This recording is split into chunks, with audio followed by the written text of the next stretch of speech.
Nous allons donc écouter la parole et l'enseignement. Nous sommes à l'enseignement numéro 23 pour aujourd'hui, concernant le sujet qui parle de celui qui ose dire qu'il est Dieu. Il a remplacé le bouc, le bélier et le taureau, qui étaient destinés pour l'expiation des péchés des enfants d'Israël, selon Lévitique 16. Dans Lévitique 16, nous voyons donc les béliers, les boucs et les taureaux pour l'expiation des péchés des enfants d'Israël, une fois chaque année. Et c'est ce schéma que nous allons vous enseigner en ce moment. En fait, j'ai déjà donné cet enseignement, mais je le rappelle aujourd'hui. Cette situation contredit directement la parole du Père Yahva, le Dieu d'Abraham, selon Deutéronome 4.2. Ne rajoutez rien et ne retranchez rien aux paroles. C'est dans Deutéronome 4.2 et aussi dans Deutéronome chapitre 13, à partir du verset 1, ou Deutéronome 12, 32. Nous allons donc lire maintenant Deutéronome 12, 32, car nous avons déjà vu autrefois le Deutéronome 4.2. Donc dans Deutéronome 12, 32, vous observerez et vous mettrez en pratique toutes les choses que je vous ordonne. Vous n'y ajouterez rien et vous n'en retrancherez rien.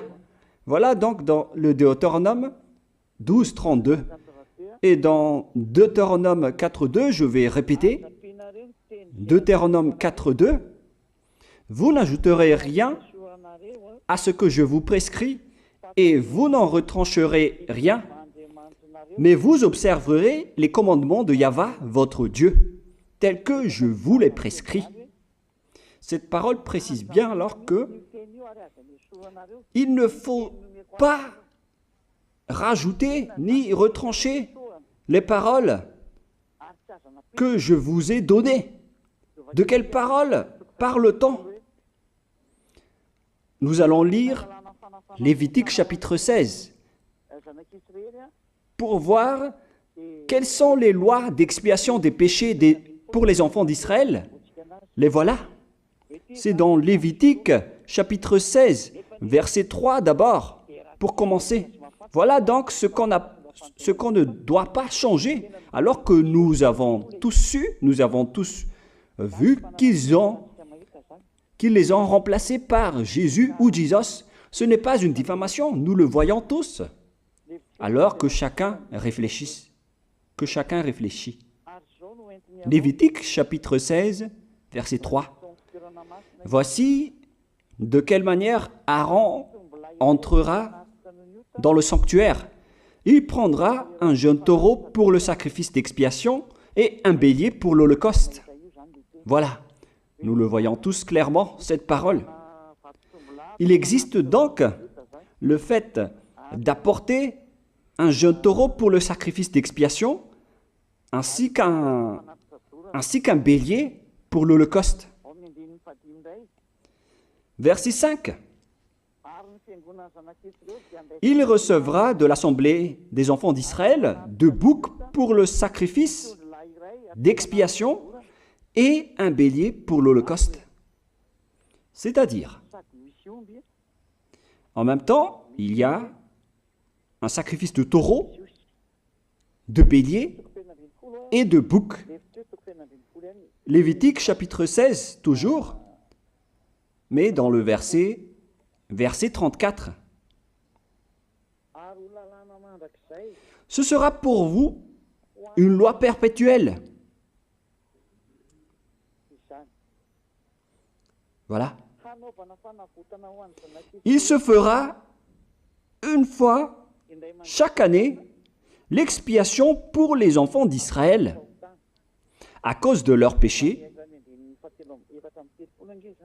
Nous sommes déjà au verset 34 pour information. Verset 34. Voilà. Ce sera pour vous une loi perpétuelle. Quelle est cette loi perpétuelle? C'est le fait de sacrifier les béliers, les boucs et les taureaux qui vont être tués pour sacrifice, pour l'expiation des péchés des enfants d'Israël. Selon le verset 34, ce sera pour vous une loi perpétuelle. Il se fera une fois chaque année l'expiation pour les enfants d'Israël à cause de leurs péchés. Il y a une partie de votre texte qui est cachée en bas. À cause de leurs péchés. Voilà. Ici, donc, c'est bien clair que l'expiation du péché qui se fait une fois chaque année pour les enfants d'Israël, qu'on ne peut ni ajouter ni retrancher, ce sont les sacrifices des béliers, de taureaux et de boucs. On ne peut pas changer cela. On ne peut pas les remplacer en Jésus ou en Jesus. C'est une loi perpétuelle. Donc, si vous observez les 10 commandements, vous devez apporter des sacrifices de taureaux, de béliers et de boucs si vous voulez être expié de vos péchés. Voilà le schéma. Alors que, en réalité, la situation pour les religieux étranges, on ne voit pas ce qu'il veut en venir, mais ils ont osé intégrer Jésus ou Jesus pour remplacer le bélier, le taureau ou le bouc. Et ce sont eux-mêmes qui le confirment jusqu'à aujourd'hui. Nous voyons tous donc ici que Jésus ou Jesus n'est qu'un imposteur, un hors-la-loi. Et les hors-la-loi sont des envoyés du diable. Le diable, il a commis le péché depuis le commencement. Ce sont des transgresseurs de la loi. Donc c'est prouvé ici que Jésus est un hors-la-loi. Nous allons lire la parole, poursuivre, dans 1 Jean, chapitre 3.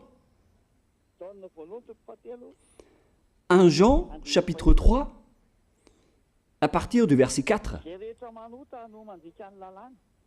Quiconque pêche transgresse la loi, et le péché est la transgression de la loi. Voilà, c'est bien clair que c'est le péché qui est la transgression de la loi. Un pécheur, donc, c'est un transgresseur de la loi. Et un hors-la-loi, c'est un pécheur. C'est clair alors que Jésus ou Jesus, c'est un hors-la-loi, c'est un transgresseur de la loi. Nous avons tous vu ensemble qu'il a pris la place du bélier et il a siégé, il s'est installé dans ce système. C'est pourquoi toutes les églises observent les 10 commandements et ils servent Jésus ou Jesus. Voici l'enseignement. Alors, regardez bien à travers ce texte et cette écriture que je vous donne en ce moment. Et soyez conscients, ça suffit maintenant d'écouter ces faux dieux, c'est déjà trop. Tant pis pour vous si vous allez encore les écouter. Soyez conscients que ce schéma n'est plus correct. Beaucoup de gens me diffament à cause de ce que je fais en ce moment. Ils ne supportent pas la vérité. Mais ça dépend de chacun de vous. Et moi, je vous avertis, pour vous qui vont être baptisés et qui veulent être baptisés, mais qui entendent les diffamations et les critiques des autres, ne croyez pas en cela. Ce ne sont pas du tout vrai. La parole de Élia est directe. Ce ne sont que des mensonges. L'ôtement du péché, ce sont des personnes qui sont non-pécheurs qui peuvent le faire. Ce n'est pas logique de dire que les fidèles sont ôtés des péchés et le leader est un pécheur. Ce n'est pas du tout écrit dans la Sainte Écriture. Ce qui est écrit dans la Bible, c'est que le bon arbre donne de bons fruits et le mauvais arbre de mauvais fruits. Et le bon arbre ne donne jamais de mauvais fruits, et le mauvais arbre ne donne jamais de bons fruits. Ce sont les bons arbres qui donnent des bons fruits, et les mauvais arbres qui donnent des mauvais fruits. Et donc, si l'ambassadeur de Yahushua, Zedia Elia, a produit des personnes qui ne pêchent plus, alors il est bon, il est une bonne personne. Il n'a jamais fait aucun mal, même pas le moindre mal. Voilà donc la leçon pour vous, car dans le cadre de ce baptême qui va arriver, il y a beaucoup de diffamation et de critiques. Donc je vous conseille de ne pas écouter cela, car ce n'est pas du tout la vérité. Ils font ça juste pour diffamer et blâmer la bonté de Yahushua, alors ne les suivez pas. Donc là, on voit bien que ce n'est pas de la diffamation. Nous avons tous vu ensemble. Je vous ai donné la parole. On a tous écouté et vu ensemble. On a jugé ensemble. Est-ce que ce Jésus ou Jésus a fait la vérité? Est-ce qu'il a dit la vérité ou pas? Si nous avons vu le livre de Moshe venant du Dieu d'Abraham qui a dit « Ne rajoutez pas et ne retranchez pas à ma parole ». Nous avons vu alors que ils ont remplacé par ce Jésus ou Jésus les sacrifices d'expiation du péché, en disant après que c'est ce dernier qui ôte les péchés. Ce n'est pas du tout vrai. Celui qui peut ôter les péchés selon les 10 commandements, c'est le bélier, ou bien le taureau, ainsi que le bouc. Ce sont ces bêtes qui peuvent ôter les péchés. Quelle est alors la raison pour laquelle les religieux sont entrés dans ce mauvais schéma? Car c'est vraiment un schéma qui transgresse la loi. Car ils ont contré bêtement le livre du Lévitique chapitre 16. Ils l'ont contré bêtement, directement. Et après, ils ont remplacé par leur faux Dieu. Un faux Dieu car c'est directement un hors-la-loi. Il a contredit le Dieu d'Abraham. Nous voyons la preuve ici qu'il a contredit vraiment le Dieu d'Abraham, qu'on appelle par le nom de Yahava et Yahushua son fils. Car ce Dieu d'Abraham, il a bien dit qu'il ne faut ni ajouter ni retrancher à ses paroles. Il faut les observer car ce sont les commandements de Yahva, ton Dieu.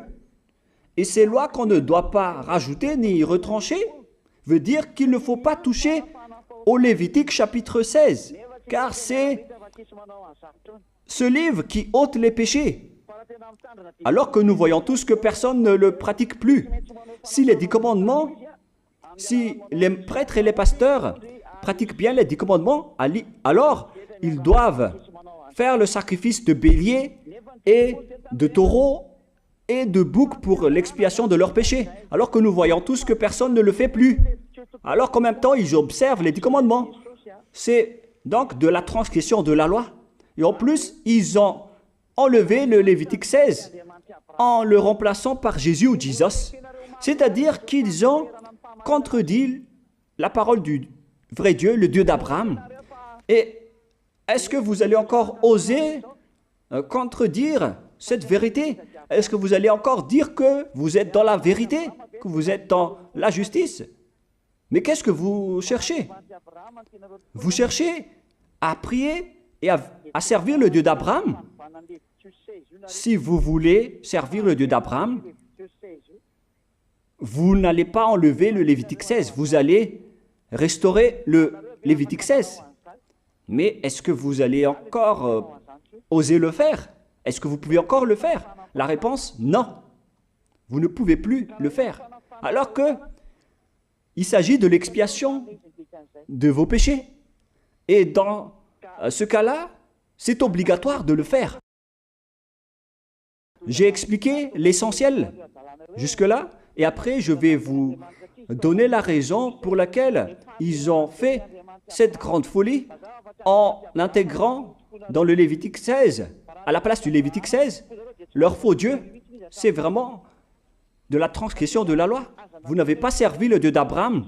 Il n'aurait pas dû faire ça jusqu'à la fin, car il a dit qu'il ne faut pas ajouter ni retrancher à ses paroles, alors que vous avez osé le contredire et les changer.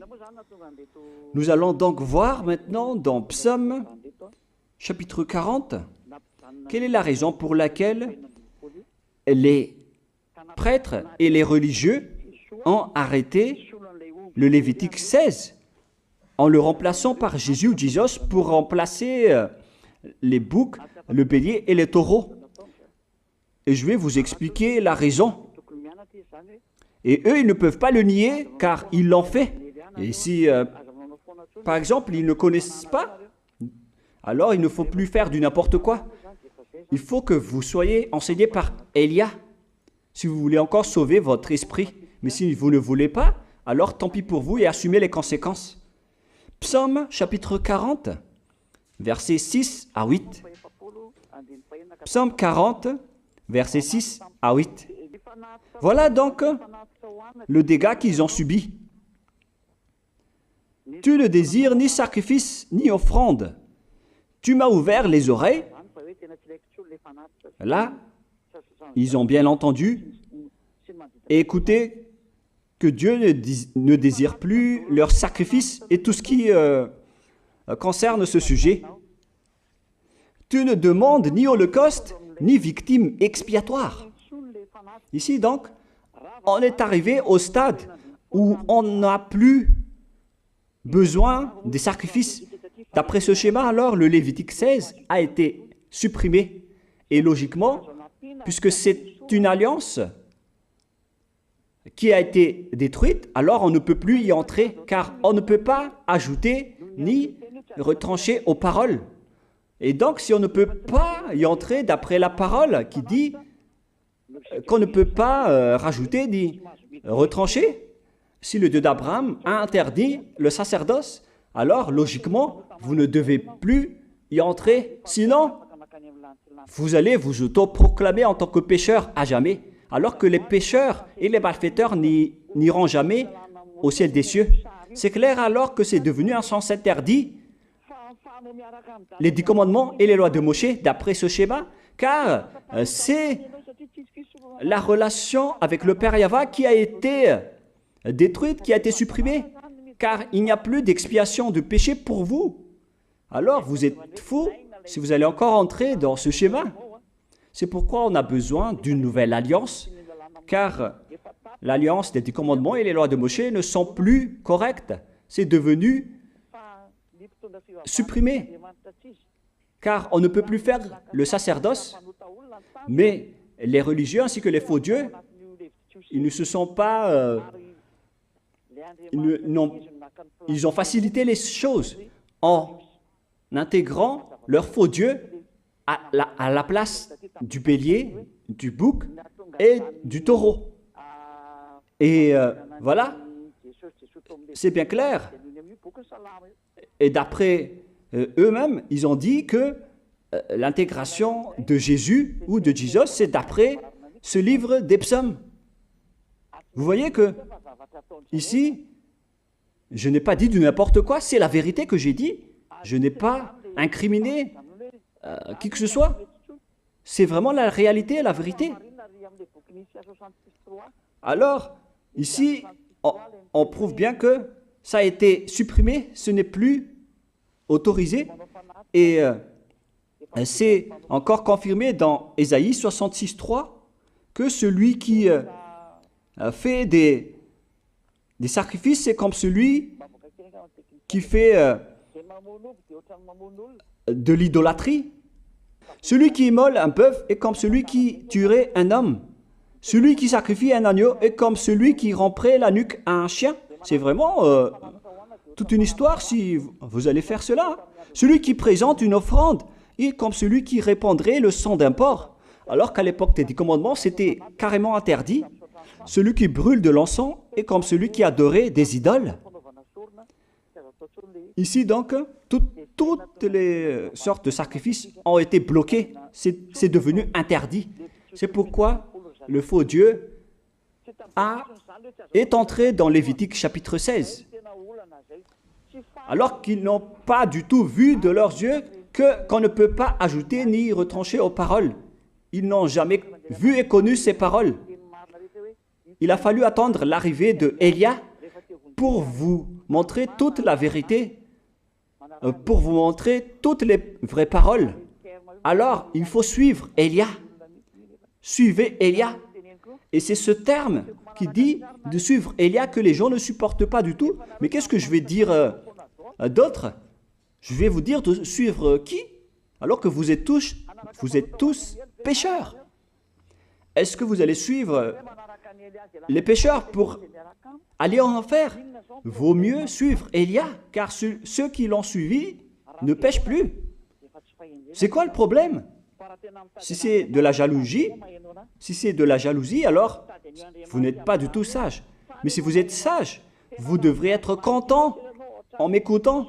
Si vous cherchez ce Dieu d'Abraham, vous devez être très content en dansant à la maison en disant « Merci Élia, voilà ce que j'attendais ». Au lieu de dire des colères et de la haine, moi je vous donne de la parole de l'amour pour vous sauver. Alors sachez bien écouter. Et après, ils l'ont continué dans 40, verset 7 maintenant. Alors je dis, voici je viens avec le rouleau du livre écrit pour moi. Verset 8, je veux faire ta volonté, mon Dieu, et ta loi est au fond de mon cœur. Et eux, ils ont pris cette parole en disant que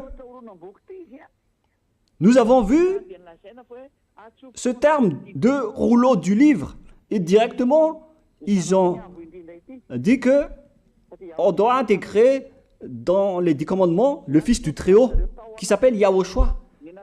Ils l'ont intégré dans les 10 commandements. Pour vous qui sont dans le mauvais sens, vous l'appelez Jésus. Vous avez intégré dans les 10 commandements votre Jésus, mais Yahushua n'entrera jamais là-dedans car c'est vraiment interdit, c'est un tabou. Le sens du rouleau du livre que Yahushua a parlé ici, c'est qu'on parle de son histoire dans le Sefer Torah juif. C'est-à-dire que le Sefer Torah juif a parlé de lui. Nous allons lire la parole à ce sujet. En parlant du rouleau du livre, ce n'est pas qu'il est entré dans le Lévitique 16. Non, c'est un tabou, c'est interdit. Mais il a parlé de son histoire. En parlant du rouleau du livre, nous allons lire la parole concernée à ce sujet. Selon Luc, chapitre 24, verset 44. Luc 24, 44. Puis il leur dit, « C'est là ce que je vous disais lorsque j'étais encore avec vous, qu'il fallait que s'accomplisse tout ce qui est écrit de moi dans la loi de Moïse, dans les prophètes et dans les psaumes. » Toutes les paroles qui parlent de lui dans la loi de Moïse, dans les prophètes et dans les psaumes. C'est ça qu'on parle ici. Mais il n'a jamais dit qu'il va remplacer le Lévitique 16. Au contraire, c'est un tabou, c'est un blasphème devant le Père Yahva, qui a déjà dit qu'il ne faut jamais ajouter ni retrancher ses paroles. Donc, les paroles qui parlent de lui, ce sont les paroles de la nouvelle alliance qu'il va instaurer, qu'il va exécuter. La raison pour laquelle il sera crucifié, c'est qu'il va instaurer la nouvelle alliance en versant son sang. Voilà de 1. Maintenant, nous allons lire le livre de Jean 5,46. Jean 5, 46.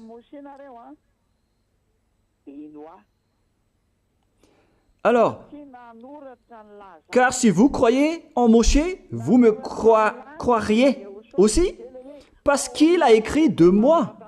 Il a écrit à propos de Yahushua. C'est pourquoi on parle du rouleau de livre qui a écrit pour lui. Et Moshe aussi a participé à son histoire en parlant de lui. Mais ce n'est pas que on a supprimé le Lévitique 16 en remplaçant par le fils du Très-Haut. Non, ce n'est pas du tout cela. Il y a beaucoup de paroles qui a parlé de lui depuis les lois de Moshe, depuis les prophètes et depuis les psaumes. C'est pour ça qu'on parle du rouleau du livre qui a écrit à propos de lui. Mais ce n'est pas que vous allez supprimer le Lévitique 16 en le remplaçant par le fils du Très-Haut. C'est vraiment une abomination de votre part. Je vous ai donné maintenant l'explication. Il ne faut pas rajouter ni retrancher aux lois de Moshe. C'est une alliance en bonne forme qu'on ne peut pas toucher ni enlever. C'est dans Galates 3,15. Galates 3,15. Une disposition en bonne forme ne doit pas être changée ou transformée. Les lois de Moshe, c'est une alliance en bonne forme qu'on a versé le sang de Zébu en plus. Donc on ne peut ni retrancher ni rajouter. Le pire alors, c'est que vous qui êtes les fidèles de Jésus, vous l'avez intégré dans les lois de Moshe en remplaçant le Lévitique 16.